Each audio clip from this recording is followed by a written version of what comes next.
Africa can, Morocco can. Yes, we can. Mama Africa, rise. Golden prize. Africa cup, level up. 25-5-5. AFCON now live. African football alive.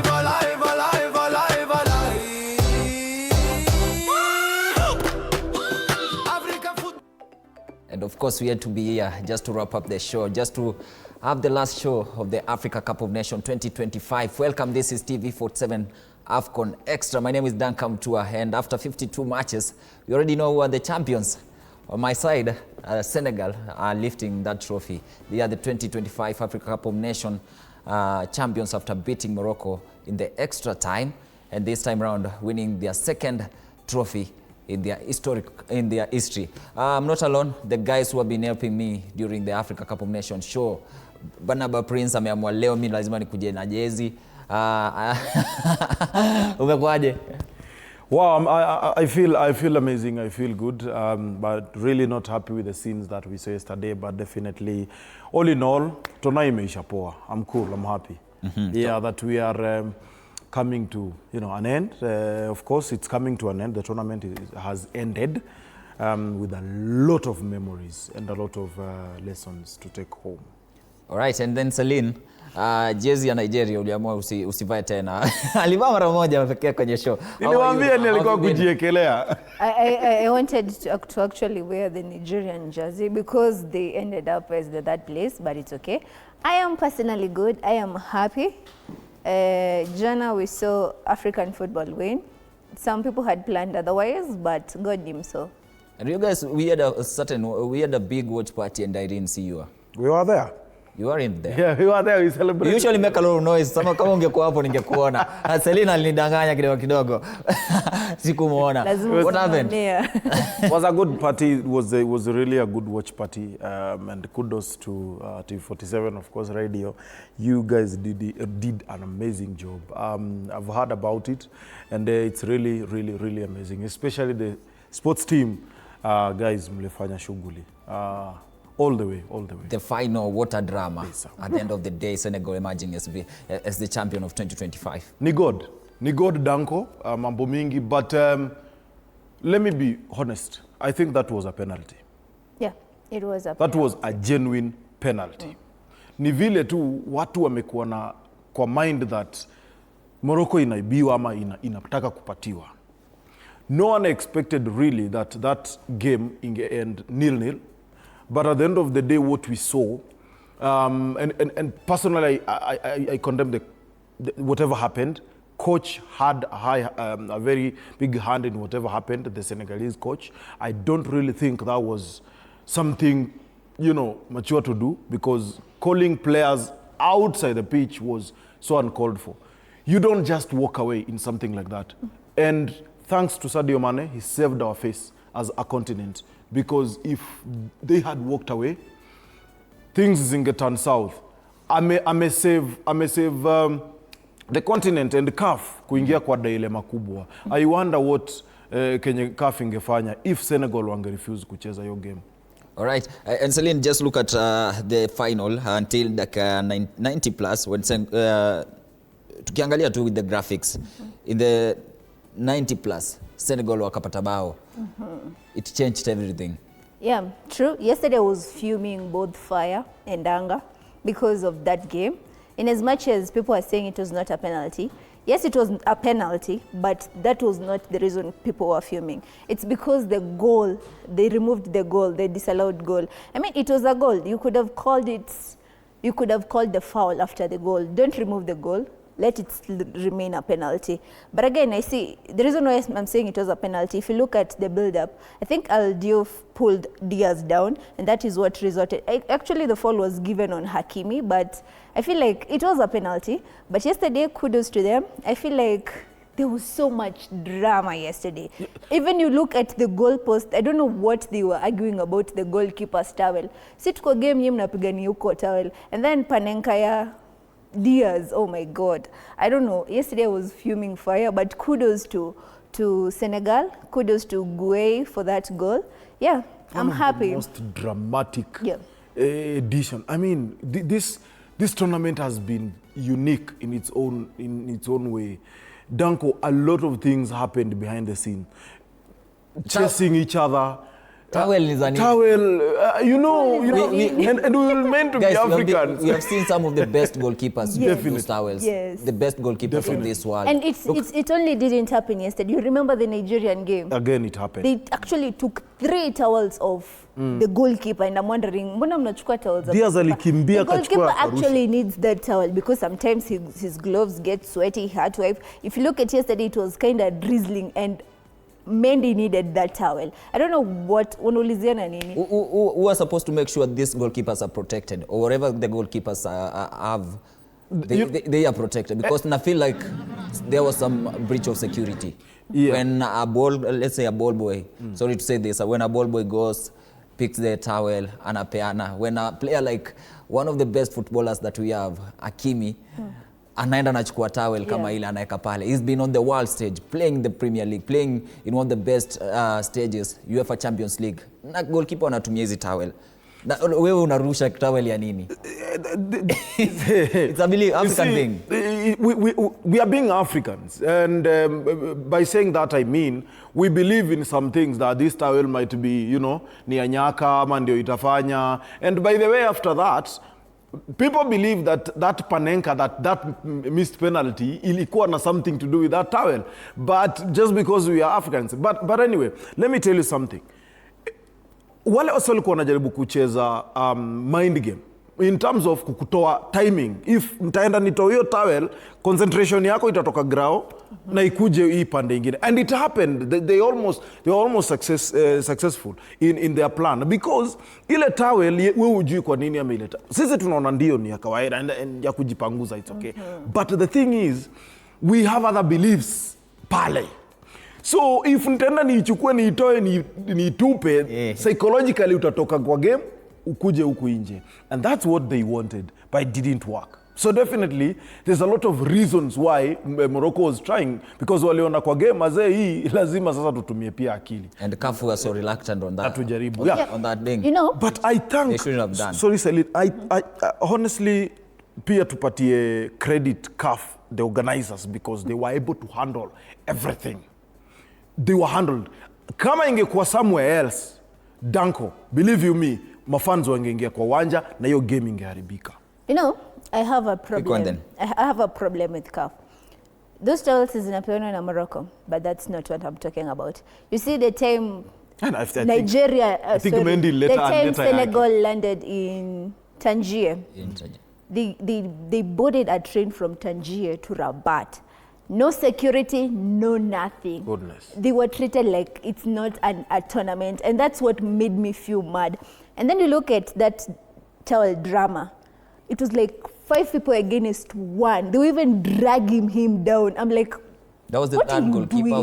The ball boy. Ball boy ran away with I'm like, what are you doing? They actually dragged the person who was holding Eduardo Mendy's towel. I'm like, no, this needs to stop. This needs to stop. But I think we saw a bit of a push and pull between the Senegal fans and the security that were guarding the pitch side, and I think they handled it really well. Yeah. What happened when players were leaving, wanted to leave the stadium? It's something that umesema about how they were treated immediately after, or rather how they were treated before arriving in Rabat. Ni kitu ambacho kila mtu angekuwa nangoja. Look at the Tanzania when Morocco played against Tanzania, when they played against let's say in the semi-finals.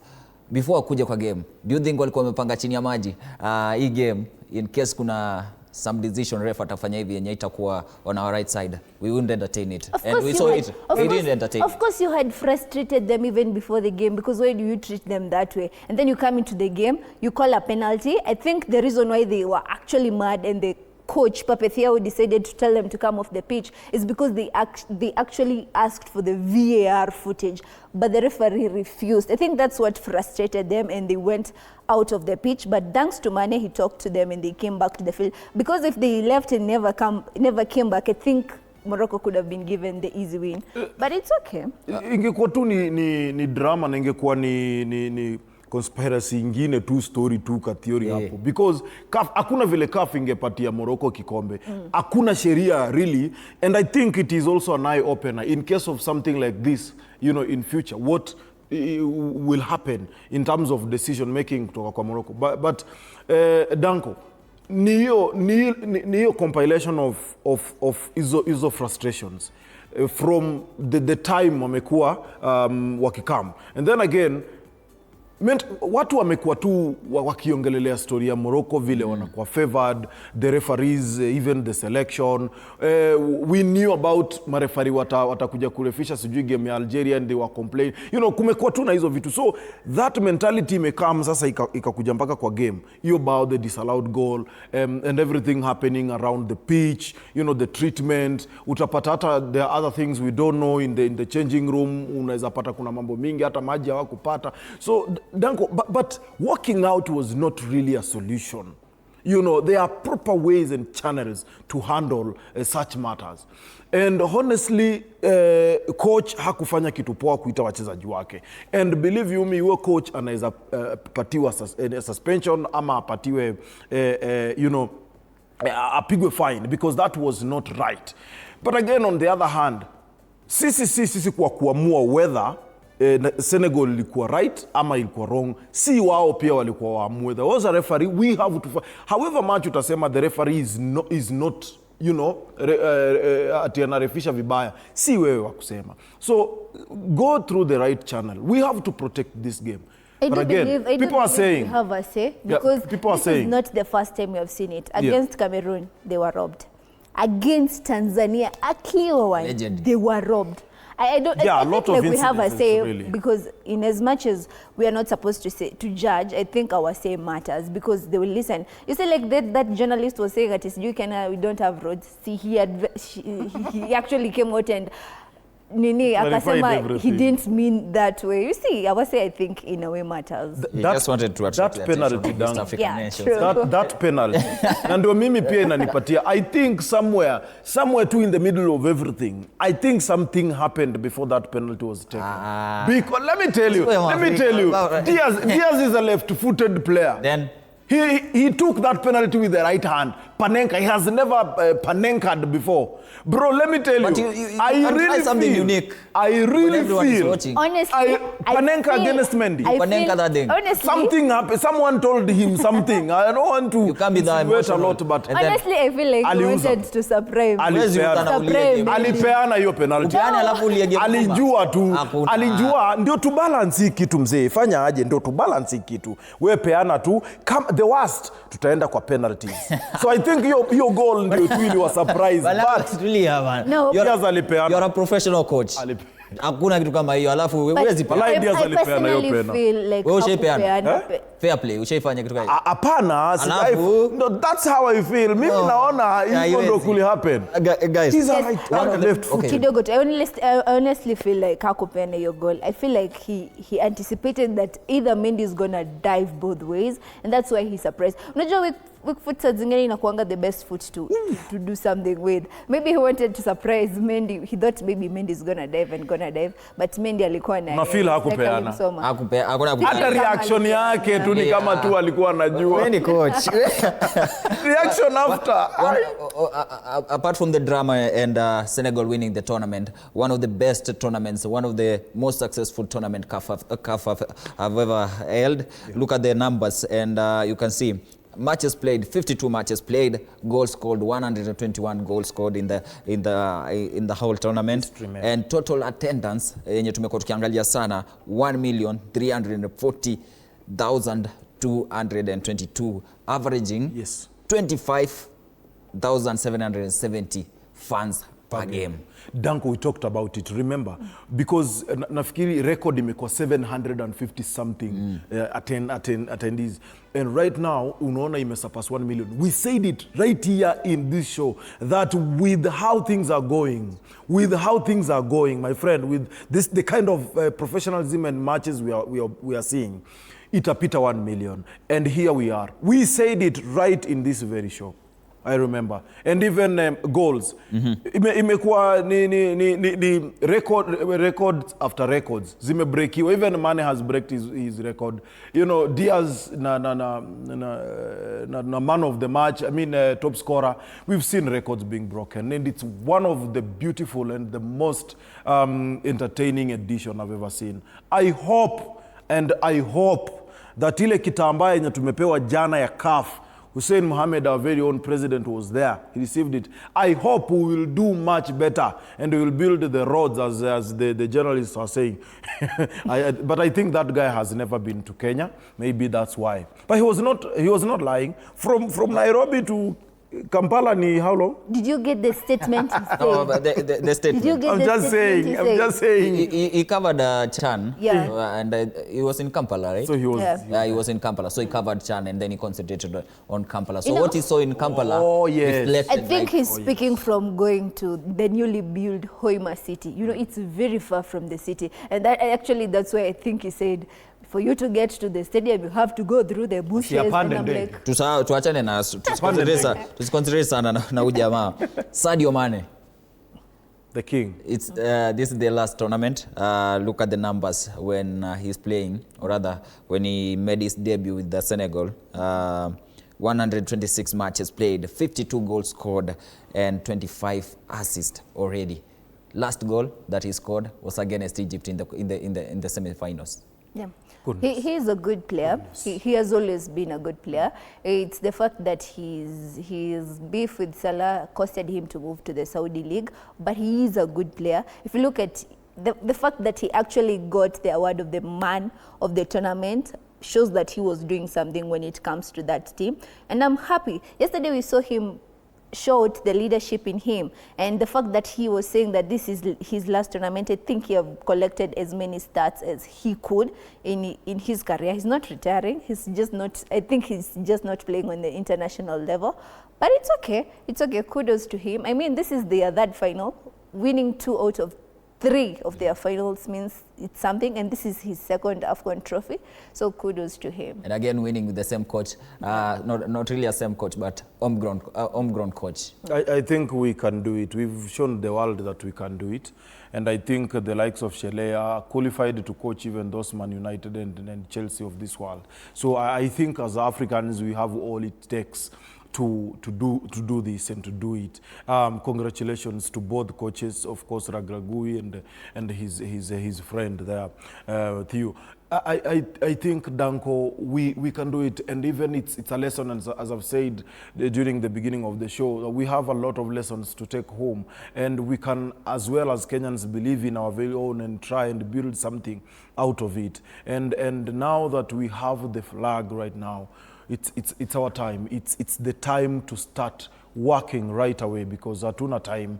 Yani the bar has been set, my friend, and we as now Kenya, kwa sababu sisi ndo macho yote inatazama, leave alone Uganda and Tanzania. We are the hub here, so we need to do something, and I believe tunafaa kuanza saa hizi na tutafika mahali tunafika. A homegrown coach can do it. We have kina Ghost Mule, they are here, kina Kimanzi, they are here. Wote waweko pamoja wafanye kazi, they are qualified. Ahmad sawa tafuta wa majuu. Nilitaka atajitaja. Ndani atasema pia mimi nina uwezo. Pia mimi nina uwezo wa kuingia kwenye technical. I mean, I understand our football here. I've been there, I've played it na nimeingia class. Currently you have CAF C. Yes. You're going for CAF B. Yes, I'm waiting for CAF B. I have applied and I hope that I will get. Na nikimalizana nayo mpaka top flight. I'm planning to own a club very soon. Karibu sana. Karibu kwenye hiki. I might give you a karibu kwenye hiki. Not easy. Yes. Not just in Senegal where celebration were witnessed, even in Netherlands and Paris, but then again chaotic celebration ambao even police they had to interact. Kuna picha ambazo tutakuwa naekewa pale uweze kuziona, chaotic celebrations pale. Yeah, seriously. I've even seen pale England pia Everton wameweka stadium yao wameweka because gay wamekuwa hapo na wameshinda. One of the beautiful things you can see. Mimi, I always say, Danko, anything can happen with this kind of celebrations and events. Hizi ni events zinaleta hamaki sana. But the most important thing is how you handle such incidences. You see, as you can see on your screen, we are seeing security, men on horses. They are making sure that we celebrate to enjoy, but don't vandalize, don't do unthinkable. And they are there to protect you as you celebrate, but usifanye hii. So this is what is normally done. Protect these people. Make sure that the people's property is safe. Na wacha watu wajibambe. Ikikamu hivyo noma, jua vile utaihandle. So we've seen these things. And it is a world-class tournament. So definitely, even in Kenya tumesherehekea. Umesikia sisi hapa kama at 47 tumeweka watch party. That means we celebrate it. Such chaotic thing. But easy hazikosi. It's only from Netherlands. Hazikosi. Yeah. Lakini nafikiri wamehandle vile inafaa na cases zitaweza kuwa taken care of. Wali celebrate na wakalala ndani. Sana. Yeah, it's for the love of the game. It's football. Yeah, it's for the love of the game, and it's always everywhere. You remember the finals of World Cup 2022, France versus Argentina. I think it was the same. I mean, it's always there. So I don't see if it's a big deal. As long as most people don't get injured, it's okay. Also kulikuwa na zingine za Paris, but quick one because now we have to start preparing for the 2027. Najua 2027 kuna kitu ingine, but then we're focusing on football. Bapris, look at the tournament owners. Player of the tournament, Sadio Mané. I think after that incident, what happened, and player of the tournament, Sadio Mané. Goalkeeper of the tournament, Yassine Bounou of Morocco. We're having leading goal scorer, that was obvious, Brahim Diaz. He could have scored his 6th of the tournament, but then missed after trying that Panenka. And then fair play award, which I've already questioned about the decision, being given to Morocco. Do they really deserve the fair play after what we saw with the towels and everything, with the towels and the fans? They've misbehaved. Let us speak the truth. Misbehave, and I don't really think, and that's why people are questioning, decisions that CAF has been making all throughout. Because how do you give them fair play? I mean, patie basi hata Egypt. They wamekuwa njia panda but waliweza kujitoa. So for me, I think no, they didn't deserve it. But all in all, I think walikuwa tu wanapanguza machozi. Nafikiri ni kuwapanguza machozi. We have players who have, teams zenye zimekuwa outstanding, zimeonesha kweli adabu na zikashikilia. And fair play, hata hiyo Senegal basi wangewapatia, because wao wote wamekuwa kwa issue, na hata Morocco ndo wameanza most of these issues. So why really? But I think all the other awards are good, because Bono really saved them during the semi-final. Bono stand out as a goalkeeper. I think Akosawa, and of course most clean sheets, and if you look at even his record throughout the international matches, Bono amekuwa poa, and I wish to see him in Kenya 2027. The decision for Sadio to be given as the player of the tournament, I think they changed it in the last minute. I mean, as much as there is so many people who could have gotten that one, in my opinion, if I was to be asked, I could have given Lukman. But it's the CAF decision, and I feel like he's still a good player.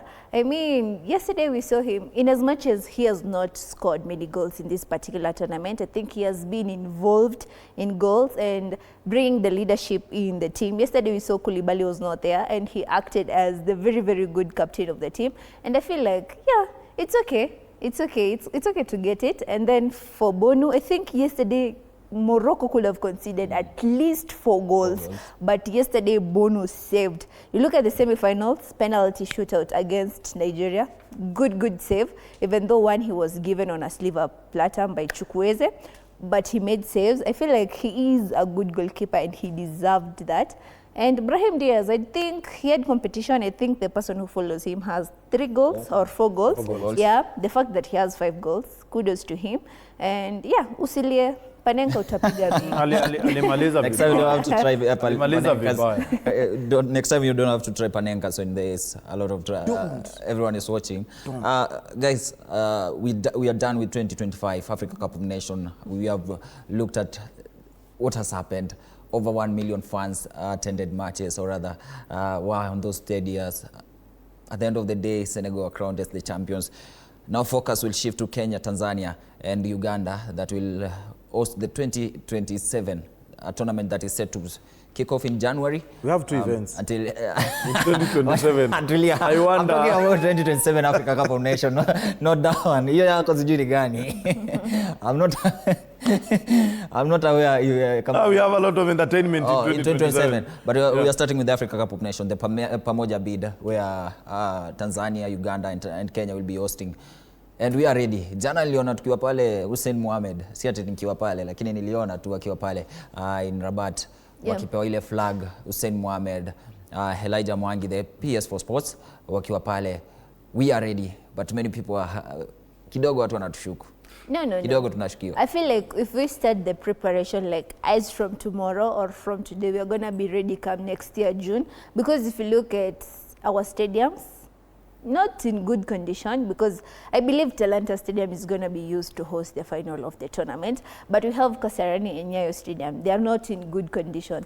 Nyayo is supposed to be there's a possibility we might host the opening ceremony. I think the opening, we hosted the closing ceremony.